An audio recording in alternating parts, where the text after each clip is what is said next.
Hello friends, तर स्वागत आहे तुमचं आपल्या मनालीच्या व्लॉगमध्ये पार्ट 2 मध्ये। आत्ता आपण आलेलो आहोत वाघा बॉर्डरला, म्हणजे इथून गेटपासून आतमध्ये निघालेलो आहे आणि खूप जास्त गर्दी आहे पुढे पण पाहू शकता तुम्ही।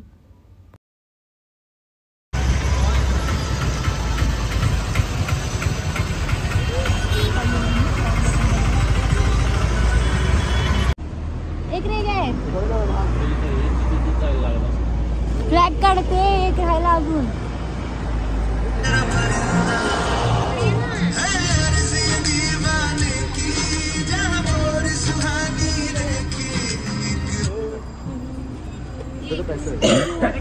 इसके भी पैसे रहते क्या?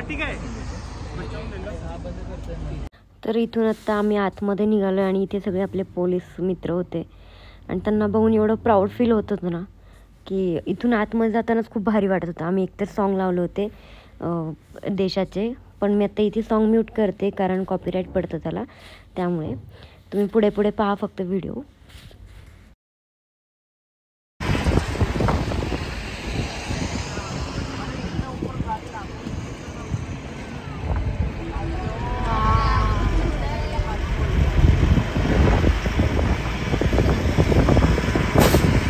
आता आम्ही पोहोचलेलो आहोत वाघा बॉर्डरला, म्हणजे जी आपली इंडिया आणि पाकिस्तानची बॉर्डर आहे तिकडे। आणि समोर आपला इंडियाचा फ्लॅग बघून एवढं प्राऊड फील होतं आहे ना। आता परेड चालू होईल, परेड बघणार आहे ते तुम्हाला म्हणजे दाखवेलच मी पुढे गेल्यावरती। सो खूप जास्त एक्सायटेड आहे।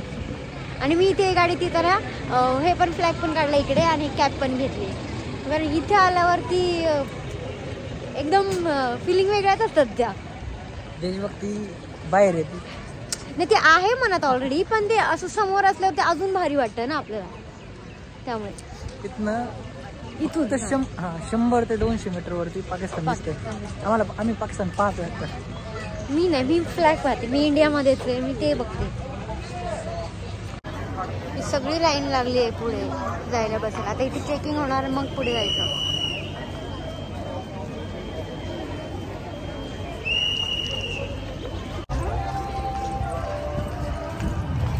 जास्त फास्ट पळतोय कारण ऑलरेडी आम्हाला खूप जास्त लेट झालंय आणि तिथे आता जागा आहे का नाही, भेटती नाही माहीत नाही, कारण तिथून येता चेकिंगला वेळ गेला बराचसा। आणि ते स्टार्ट झाले 4ला स्टार्ट होतं आणि 5ला संपतं, त्यामुळे ऑलरेडी 4 वाजून 15 मिनिटं झालेले। तर बघू आता नको ओढूस।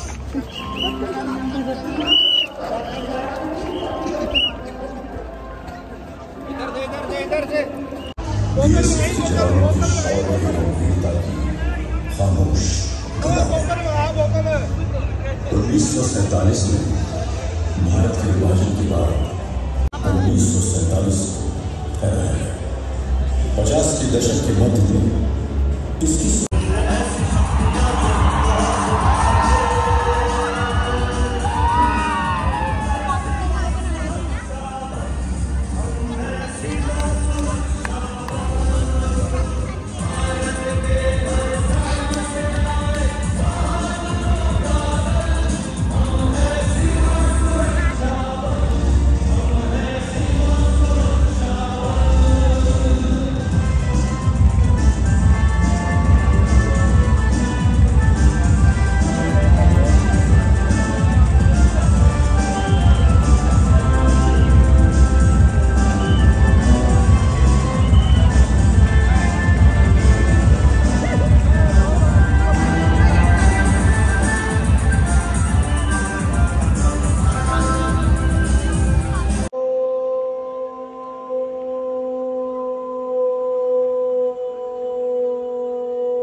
तर मित्रांनो, इथे आपली बॉर्डर म्हणजे जिथे इंडिया पाकिस्तानचं गेट आहे ते आता ओपन केलेलं आहे आणि दोन्ही सैनिक मित्र आपले एकमेकांना हात मिळवतात आहेत आणि इथून पुन्हा परेड चालू होती त्यांची.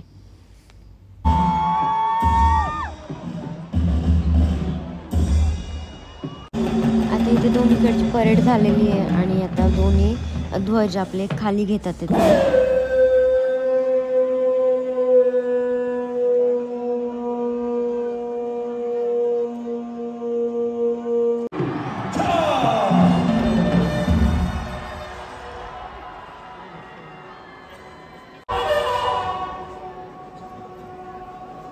दोन्ही एक समान उतरतात का?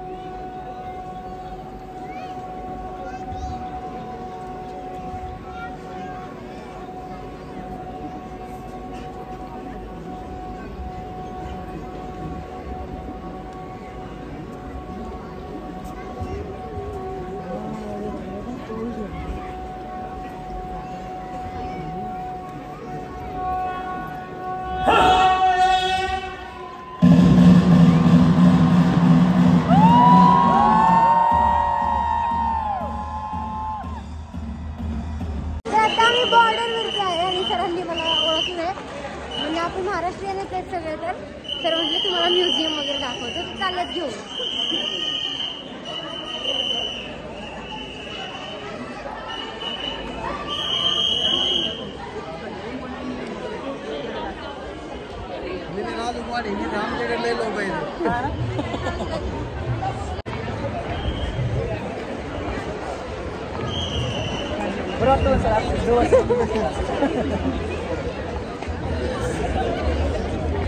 म्हणलं सोडतात नाही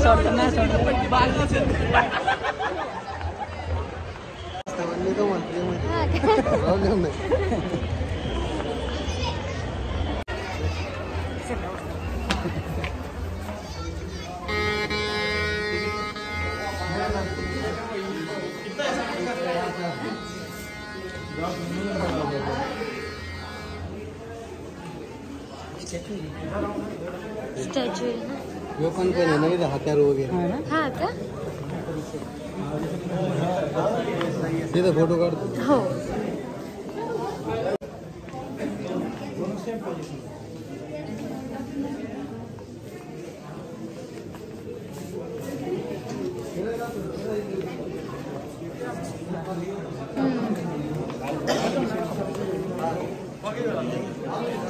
उनको बोल देना.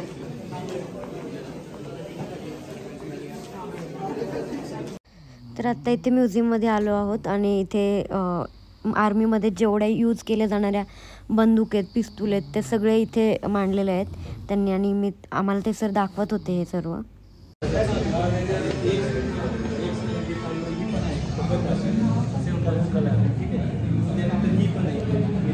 तुम्ही किती वर्ष झाला इथे? 3 वर्ष. लांब 3 वर्ष. म्हणजे अजून घरी गेलेच नाही? सर आमच्या गावाच्या जवळचे भेटतात तर खरंच भारी वाटतं. त्यांनी आम्हाला पूर्ण म्युझियम तर दाखवलं, पण पूर्ण लास्ट बॉर्डर पर्यंत घेऊन गेले. बाकीला परमिशन नव्हती तरी सरांनी आम्हाला तिथपर्यंत नेले. थँक्यू. ते असं असते शेजारी असेल ना गावचे. सरांच्या गावाला सरांच्या गाव हिंदी में बात कर. सर का जो घर है मतलब महाराष्ट्र से. हाँ, ये नगर से, हम पुणे से. हाँ, ते तर मला खूप जास्त आवडतं. मला ते खूप आवडते. चाललो आता विमानापाशी फोटो काढायला.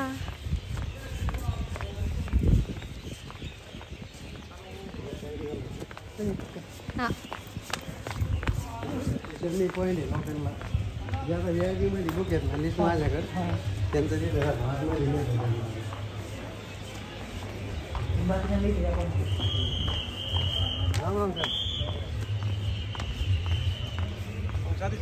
Jain sir. Jain sir.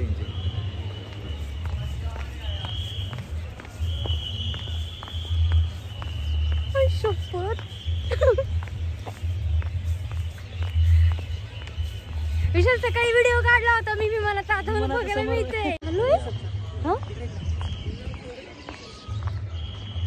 So friends, आता आम्ही पूर्ण वाघा बॉर्डर बघितली, तिथली परेड बघितली. त्यानंतर त्या सरांनी आम्हाला फोटो पण बॉर्डर पर्यंत शेवटच्या ठिकाणी फोटो काढून दिले, त्यांनी स्वतः काढले. आणि दुसरं म्हणजे आम्हाला पूर्ण म्युझियम फिरून दाखवलं. जे तिकीट असतं पण सरांनी आम्हाला फ्रीमध्येच पूर्ण म्युझियम फिरून दाखवलं. आणि प्रत्येक ठिकाणी फोटोज काढले, प्रत्येक ठिकाणी ते माहिती देत होते आम्हाला.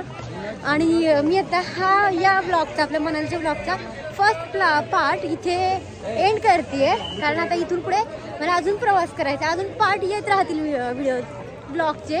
मी एवढी गडबडते बोलताना, कारण खूप दमले. आता आमचे सगळे लोक पुढे गेलेले आहेत, आम्हीच लेट झालोय. तर हा ब्लॉग तुम्हाला कसा वाटला मला कमेंट करून सांगा. आणि 100% तुम्हाला आवडणार आहे हा ब्लॉग, आवडला असेलच. सो कमेंटमध्ये जय हिंद बोलायला विसरू नका आणि चॅनल सबस्क्राईब करा.